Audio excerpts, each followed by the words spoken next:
Are you an early stage founder revolutionizing the future of retail? Then you're in the right place. My name is Sapna Shah, and I'm an angel investor investing at the pre-seed stage in retail tech, e-commerce, marketplaces, and digitally native brands. I'm also the founder of Retail X Series, an ecosystem to help early stage founders in the retail sector. Retail X Series includes events, a YouTube channel, a Slack community, resources for founders, and this podcast. And in this podcast, I interview founders, investors, and experts in the retail space, and we dig deep into the tactics around key topics that early stage founders want to hear about.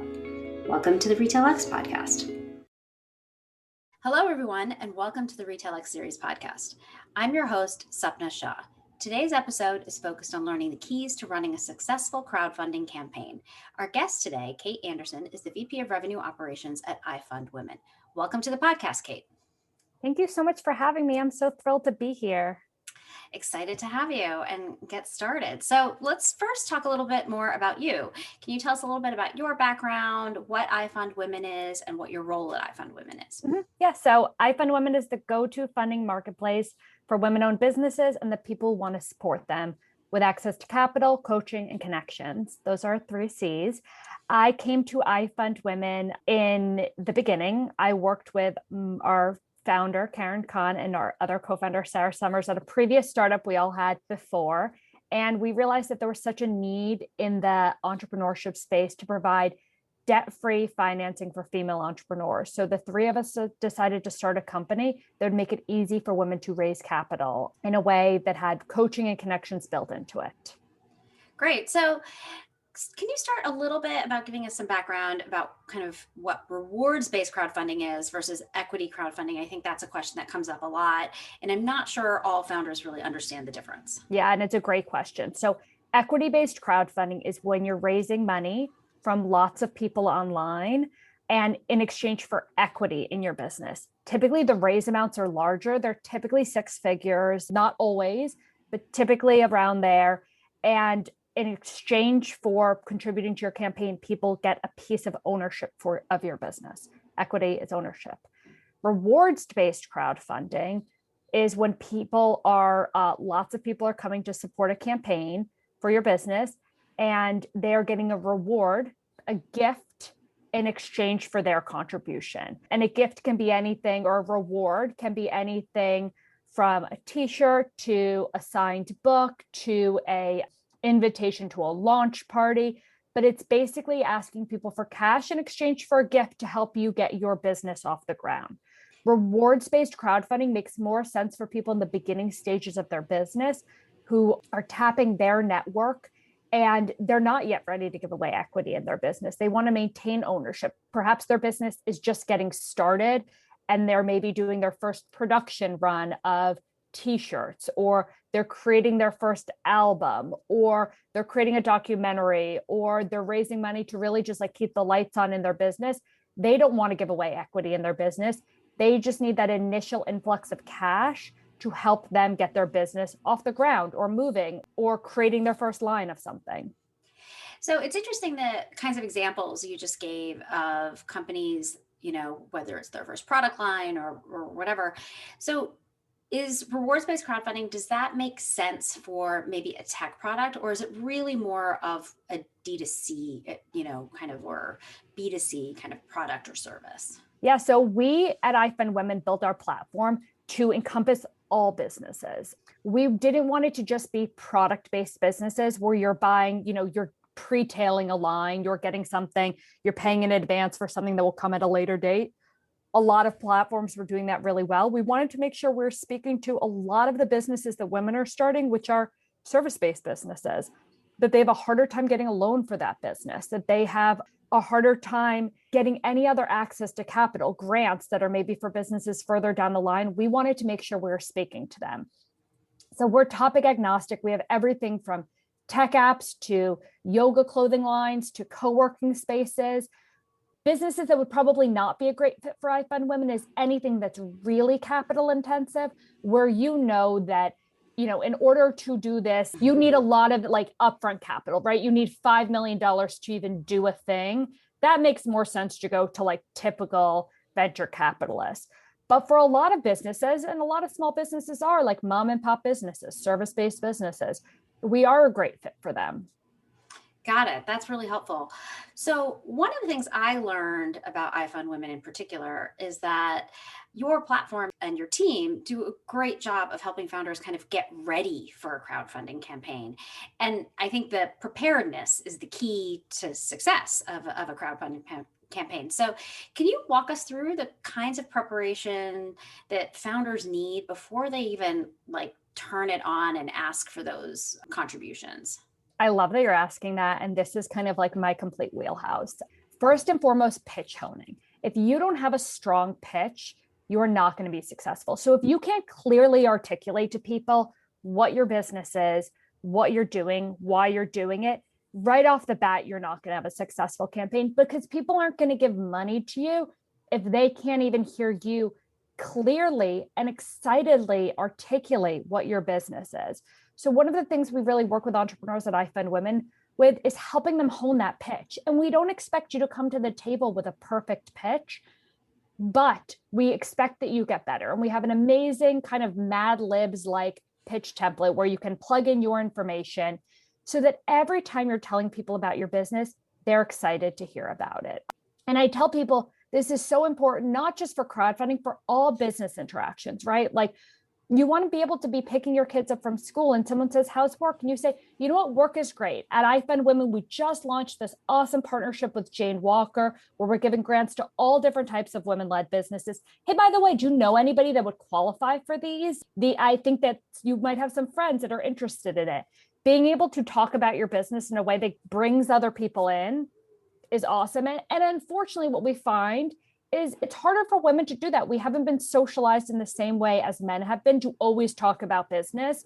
We've been socialized in other ways. So we're trying to give people the confidence to say, like, you don't have to come to the table with a perfect pitch. We'll help you get there. You just need to keep practicing it and practicing it. And the more you can kind of tell people your pitch and it just rolls off the tongue, the better people will look at you and they will be more confident in your ability to execute. So pitch honing is one.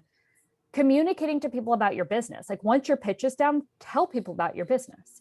And I think a lot of people think, oh, well, I share on social, people know about it. But I think we all forget that we're all in our own little bubbles. And if you're not clearly communicating to people about your business consistently, they might be confused. They might say like, oh, Sapna, I thought she was a podcast host. I didn't realize she had this line of yoga pants. Like, I've never heard her talk about them. I only associated her as one thing. And many of us are multifaceted, but we have to give people the opportunity to understand why that's important. So communicating to people about your business, especially before you start asking them for money. You don't want the first kind of interaction to be, by the way, I just launched this children's book line. Will you give me some money? It has to be like, people have to understand that it's your passion project. The third is really building up a network, is making sure that when you go out to ask for money and crowdfunding, you have a crowd. You don't want to start building that crowd when you launch. And building your crowd is really important, not just for asking for money, but for having people to evangelize your brand. That example I gave at school pickup, that's someone that's now in your network. That's someone that knows about your business. That's someone that's going to share posts that you post on social media. They might not contribute to your campaign, or they might, but they're going to be excited that, oh, I know what Kate is doing, and I think this is cool, and I know this person that might be interested. Let me make the connection. So strong pitch, evangelizing and communicating about your brand, building your network. I would say those are like the top three things. There are plenty of other things as well, but top three things. That was really helpful and so much to unpack there. And I want to just dive in a little bit deeper on that network piece. One of the founders I've spoken to on this podcast before really talked about when she was doing pre-orders for her product line, she emailed every single person she'd ever met, including like her dentist. And, it got a laugh from everyone. But it's so true, right? Because the dentist probably wasn't interested in her women's apparel line because he was a man. But, if he's willing to support her and, to your point, kind of take that, forward it to somebody or post about something and get the word out, you can't hide your light under a bushel, right? You really have to get out there. When I talk to a lot of founders, they say, but I don't really have a network. So what do you say when they say that to you? Yeah, we hear that from people all of the time. First of all, we suggest that people start writing down people in their network.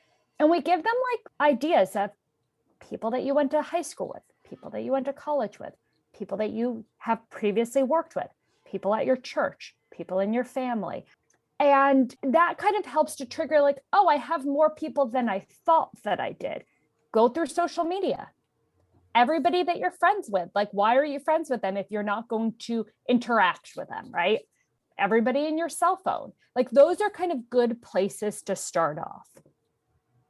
We hear from people, what if my people in my network don't have any money or wouldn't give to something like this? Well, then you need to go out and find the network of the thing that you're doing. And thank God for social media. While it has a lot of downsides, it has a lot of upsides, and that you're able to communicate, connect with, find like-minded professionals in the field that you are working in.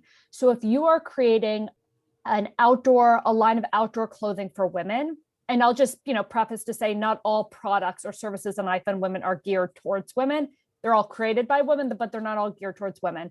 But you would then want to connect with women who like to hike, women who like to be outdoors, women who like to camp. All of those Facebook groups exist. You just need to start digging into them. And what we advise people too is don't kind of join communities and then ask, right? You have to give. You have to be a giver. You have to offer advice. You have to share what's working. You have to ask questions of people. But nobody wants someone to join a community and say, please give me money for this thing. You've created no trust there. You've created a transactional relationship. And so you definitely want to spend time like communicating with like-minded people about your business. That's great advice. And I think, one of the things that just struck me as you were talking about that is that this is a process that takes time. This is not like go join a Facebook group and now you have a network that you can now put into your crowdfunding campaign kind of strategy. There's some effort that goes along with kind of getting ready to do this. Totally. And like all things, if you want to be good at anything, it takes time, right? Like my husband's a doctor. He was in college for 4 years, medical school for 4 years, training for a year, residency for 5 years, and fellowship for 2 years, right? And he's an entry-level doctor. He's like the lowest of the low on the food pyramid. And what's that, like 12, 14 years of training? Like we have this mentality that things happen quickly in this country, and they don't. And what I tell people is this is not just prep for your crowdfunding campaign. It's prep for growing your business, right? Let's say at the end of this, you decide I don't want to do a crowdfunding campaign. This will not be like wasted work. Honing your pitch, building your social network, communicating with people, that takes time. Building relationships takes time. And if we expect that anyone's an overnight success, it's just not true. And anybody will tell you that. But we really try to instruct people. Like if they say, I'm ready to launch tomorrow, we'll say like, kind of hold your horses. And we want to make sure that you're set up for success and going through this so that you don't launch and you're disappointed with how it went, but you didn't prepare at all. Right. So there's another piece to this, right? So it takes time because you have to do these kind of key 3 things, but it also takes a little bit of money, right? Because, what I hear a lot is, okay, well, we were thinking about doing a Kickstarter, but you need a really great video and that's really expensive. And I don't have money to hire somebody to really build out the brand because I'm too early and I don't have a good font. And, all of these things cost money, marketing materials, whatever that is. How do you advise founders who are kind of kicking off a crowdfunding process on all of those things? Because they take not only time, but money. Totally. We advise that people are really scrappy with their dollars and how they're spending things. Figure out how to do things yourself. We know that a video is important. It leads to higher raises. It engenders trust. It has you get to know people, right? Like if someone sent you a link for something that's 5 minutes to read or 5 minutes to watch, what are you more inclined to do? You're more inclined to watch. There are lots of resources to get a professionally done video made cheaply. First and foremost, a plug to iFund Women. We have a remote video production team that's phenomenal that helps people film beautiful videos remotely, edits it together. If that's not an option for you, and that's super affordable, but if that's not an option for you, find a college student, find your child, right? So Many people have told us, like, my son or daughter is editing this video for me, or just teach yourself how to do it. I think there are a lot of resources out there to help you create a beautiful video. And if really you feel like that's a huge limitation, move on then. Move on and focus on other things. What we know, though, is in this world of social media, Instagram, it matters how things look. If you look at a brand and it looks really pretty, it's aesthetically pleasing, it's clean, you're going to trust it and like it more than something that's super clunky. You're going to have a more favorable first impression than maybe what the reality is then. And that's really valuable, especially in the beginning when you're trying to get people to choose you over somebody else. Yeah, I think that's some really great advice. And certainly scrappy is the name of the game at the earliest stages.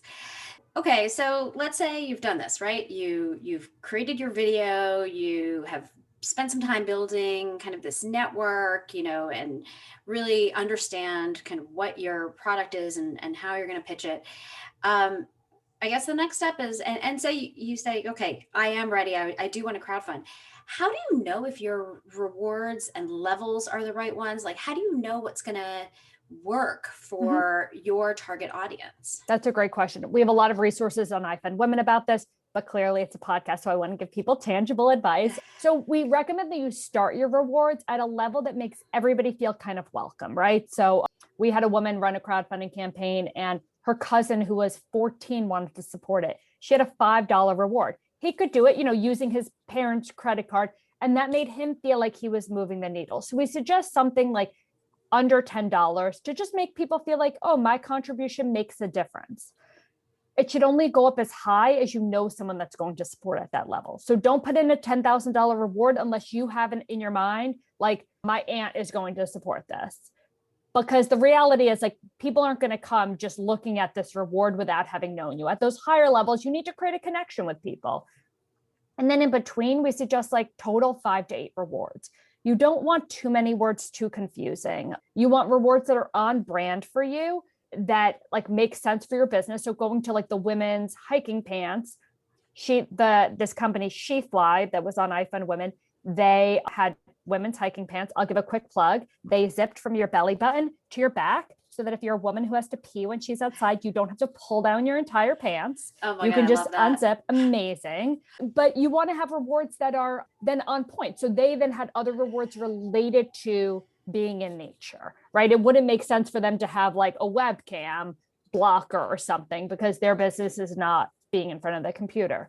You want to think about, am I going to have a lot of different SKUs for this reward? Like, so if I'm doing t-shirts, am I going to be able to handle myself shipping out, 20 different sizes of t-shirts to both men and women? I think you want to really be clear about what your expectations are. If it's important to you that people are walking around wearing your t-shirts, that they're going to provide that they have a great saying on them, do it. Just be mindful of like the time that would take to deliver them. And we like to have a mix of physical rewards and digital rewards. So things that aren't going to cost you anything to do. We've had great success with people hosting Zoom webinars on a topic that they're an expert on. Thinking about monetizing your side hustle. Maybe your business is women's outdoor pants, but your side hustle is helping people with graphic design for startups. Offering your side hustle up through your campaign so that people are able to come to your campaign. Maybe they sign up for 3 months of social media graphics for $2,000, and there's $2,000 that's in your campaign. That's a new client for you. That's immediate cash right up front. So we try to help people get creative with what can they offer if they don't have a physical product that they're pre-selling, what's on brand for them, and what's not going to cost a lot of money for them to ship. Yeah, I love all those examples you gave because there's a certain amount of creativity that comes into understanding kind of what your reward should be. And I love that idea of like using your side hustle as a way to give a reward as well. I had not thought about that one for sure. Okay, so let's say I'm a founder. I've done all those things. I'm ready. We're flipping the switch, turning it on, whatever you want to say. The campaign is now launched. So I just sit back and watch things trickle in, right? Totally. That's exactly how fundraising works. You just sit back and then the magical money elves come and sprinkle money on your campaign. So no, that is not how it works at all. So what we try to advise people to do is before your launch, you should be communicating to people. They should know March 1st, for Women's History Month, Kate is launching this awesome feminist magazine, and I want to get in right off the bat. We recommend people can launch earlier if they want, so they can basically like open it up to select few friends and family, so they get money in the bank right off the bat. Why does that benefit you? It benefits you if you're raising $10,000 within the first kind of few secret days, you've raised $3,000, so that then when you blast it out to your audience publicly, you're already 30% of the way there. What does that do? It makes you, Sapna, when you come to the campaign, say, oh, I just got this email and she's already raised $3,000. Like, I've got to support. Versus if you've ever been sent any online fundraiser and the person has raised $0, what do? You just shut it down. You click out, because that doesn't create trust for you. But if you're, for instance, if your best friend says, I'm launching this, can you be the first person to support it so that it like gets people excited? Of course, you'll be so excited to be that like first supporter. But in general, we don't feel confident in things unless we know that other people are doing it. And this can be true in larger fundraising too. People like to follow what other people are doing. If you know that other people have invested in a company, other people are more inclined to follow on, but it's typically hard to get that initial person. And that's why we advise people to have their initial funders be family, friends, your best friends, your closest family, people that will support you no matter what. They don't even need to read the campaign page. They're going to give you money. Yeah. And so you have launched this campaign, you've sort of preceded it with your friends and family. How long does the average campaign last? And sort of what are those touch points in that time that you might be needing to do more to kind of continue to drum up interest? Totally. So we recommend that campaigns last anywhere from 30 to 60 days. You want to create a sense of urgency for your funder. So you don't want to say, we're launching today and we're going till 2022. That's not going to make you say, I need to get in on this now, right? So you want to have a deadline to create a sense of urgency.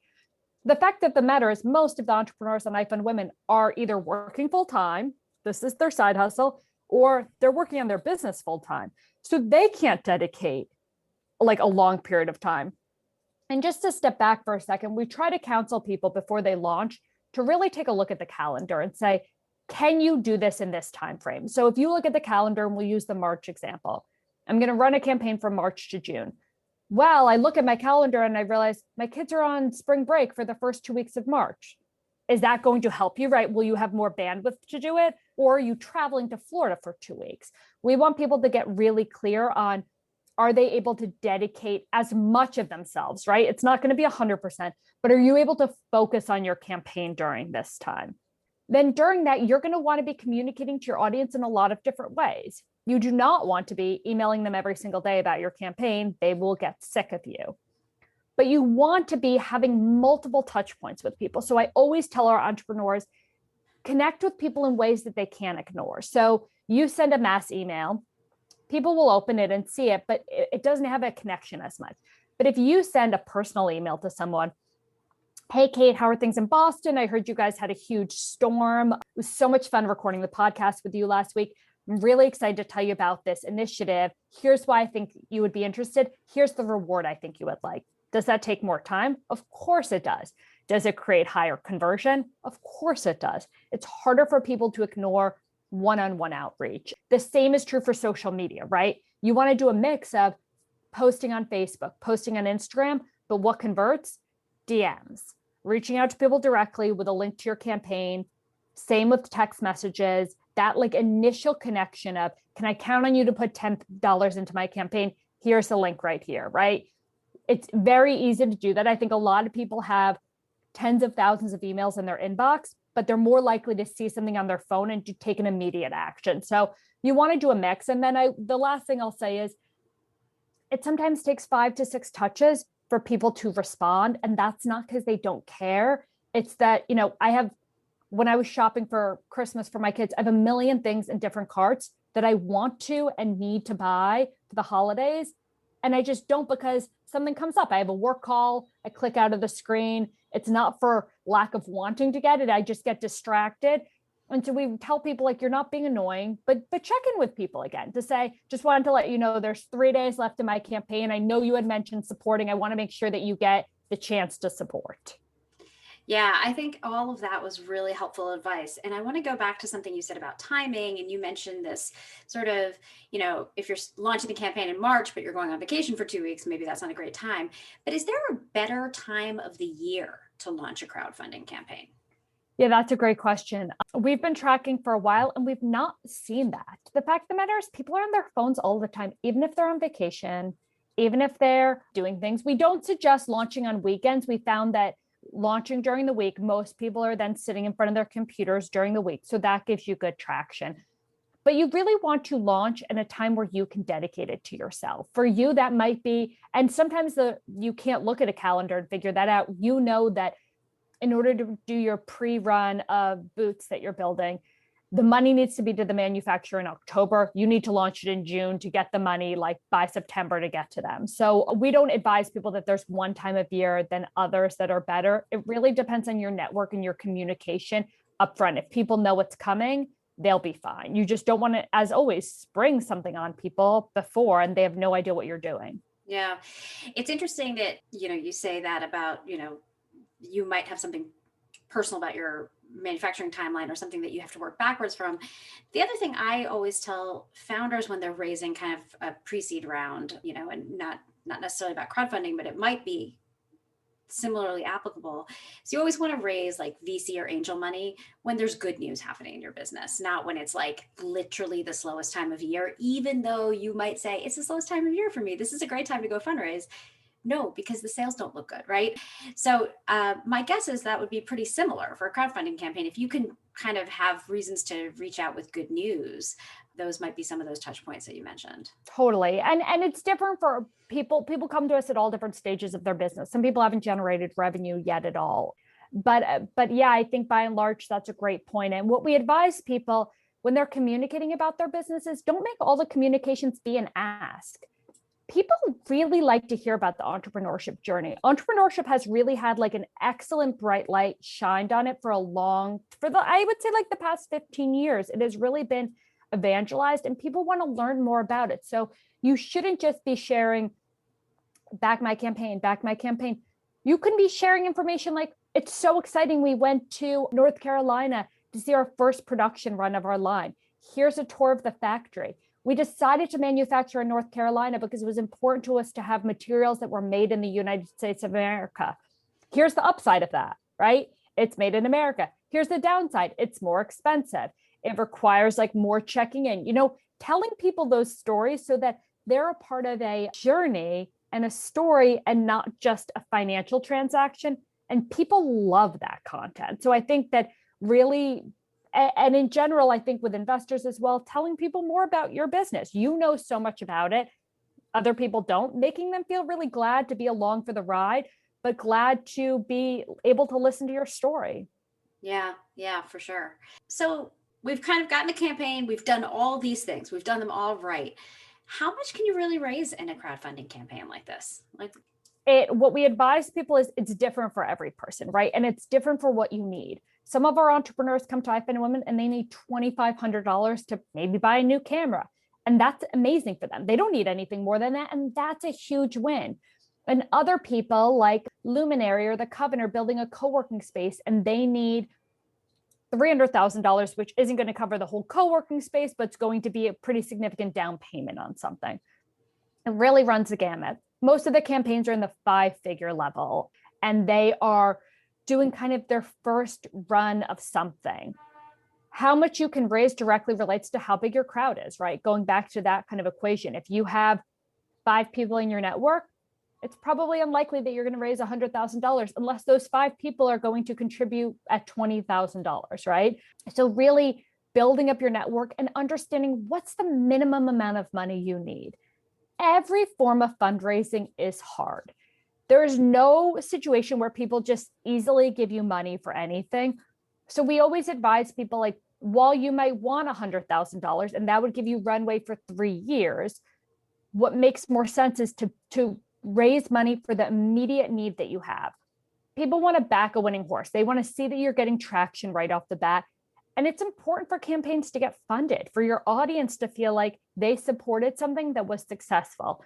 So we really advise people to set a small and achievable goal, because it looks way better to set a goal that you can hit than and be 120% funded than set a goal for that you're 50% of the way there. And that's not to say women can't raise a lot of money or anything like that.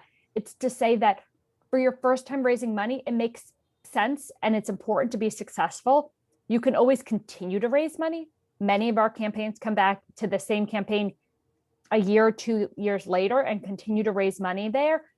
You can also do another campaign where you continue to raise like additional funds on another campaign after you've proven success the first time around. Yeah, and I think that's a really interesting point too, that this isn't one and done. You can do this more than once or extend, and build success on top of success. We're talking right now and it's February 2021. COVID is clearly still a big part of the landscape. Has that affected crowdfunding? Has it made it easier, harder to raise than maybe in pre-COVID times? Yeah, so fortunately, it's been much easier for people. I think the idea of supporting people through online fundraising or crowdfunding has exploded during this period of time. And for that, we're grateful.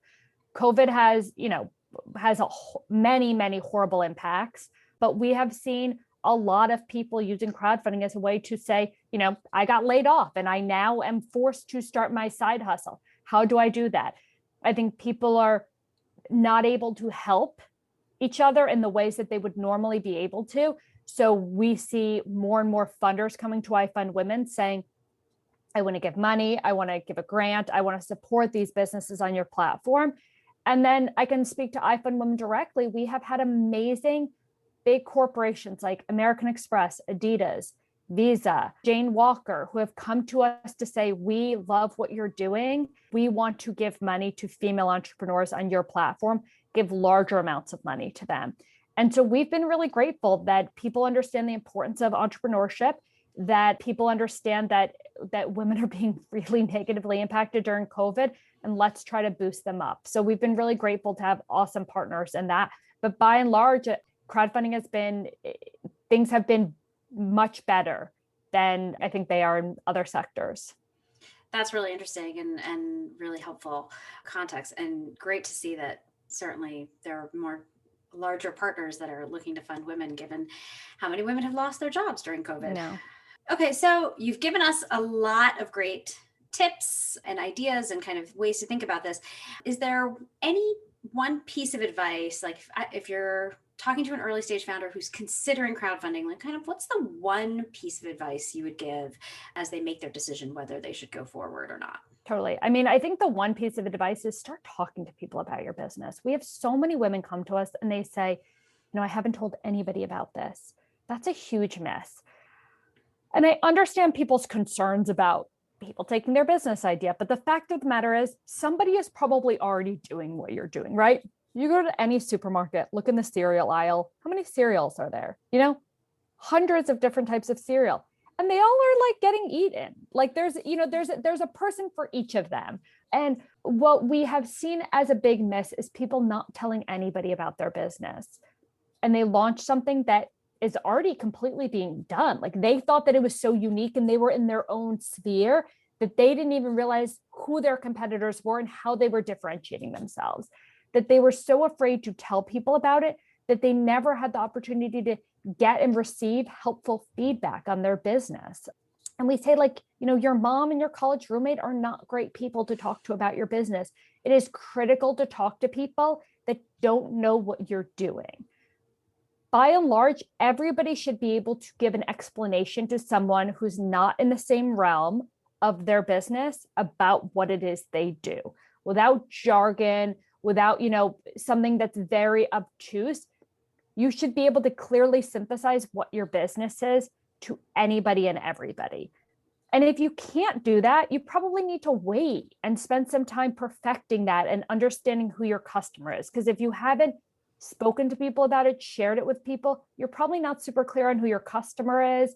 You probably haven't thought through other ideas. And so leverage people in your network, leverage communities like iFundWomen, listen to podcasts like your podcast so that you are able to hear other people's perspectives and don't kind of make a mistake of launching something without doing the proper due diligence and research.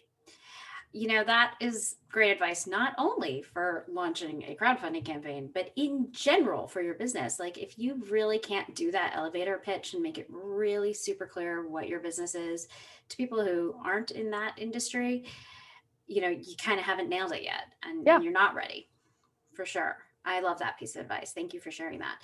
And then I want to kind of wrap up with resources. I know I was kind of tooling around on the iFund Women site, and I know you have a lot of resources on the site for founders. Are there any in particular that you would like to share with the RetailX audience? Would love to. Every Thursday, we have Introduction to Crowdfunding webinar at 1 p.m. Eastern Standard Time. It's totally free. Highly recommend joining that. It's just a great way to get an overview. Following us on social, Instagram, Facebook, LinkedIn. We have a lot of great insights that we're sharing there. I highly recommend following those resources. And then going on iFund Women, we have a lot of educational tools on there. If you really can dedicate time and dig into them, you can be more set up for success. We try to provide a lot of free tools like the webinar. We have a free crowdfunding e-course. Our job is to make sure that you have all the information you need going into something so that you can be more successful at the end of it. That's great. And I will include links to all of those things in the show notes for this episode, so you can find them all there. Kate, thank you so much for sharing all your kind of tips and advice and really kind of getting into the nitty-gritty of how crowdfunding works. I really appreciate your time today. Oh, this was so much fun. I hope people found this valuable, and really honored to be a guest on your podcast. Great. And thank you all for listening to the RetailX podcast. We'll have another new episode out shortly. Thanks for listening. If you'd like to attend a RetailX Series event, check out www.retailxseries.com for upcoming virtual events and recordings of past events. You can also follow us on Twitter and Instagram at RetailX Series. You can also learn more about me, find fundraising resources, or submit a pitch deck at www.redgiraffeadvisors.com. Thanks, and catch you next time.